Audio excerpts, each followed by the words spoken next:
कराड शहरात भाईगिरी करणाऱ्यावर पोलिसांनी जबरदस्त कारवाई करत थेट भर रस्त्यातून वरात काढली आहे।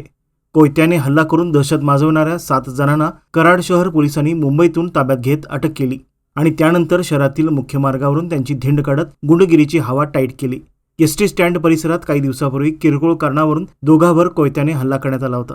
या प्रकरणातील आरोपींना पोलिसांनी अटक केल्यानंतर सोमवारी सायंकाळी 12 डबरी परिसर, विजय दिवस चौक ते एसटी स्टँड मार्गावरून पोलीस बंदोबस्तात वरात काढण्यात आली। भर चौकात आरोपींना खाली बसवण्यात आल्यानंतर परिसरात मोठी गर्दी झाली होती।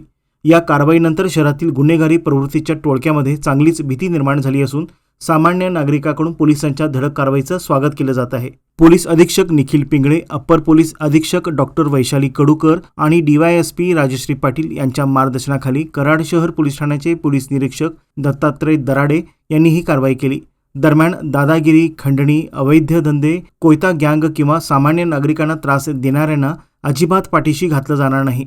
कायदा हातात घेणाऱ्यावर यापुढे आणखी कठोर कारवाई केली जाईल, असा सज्जड इशारा पोलीस निरीक्षक दत्तात्रय दराडे यांनी दिला आहे।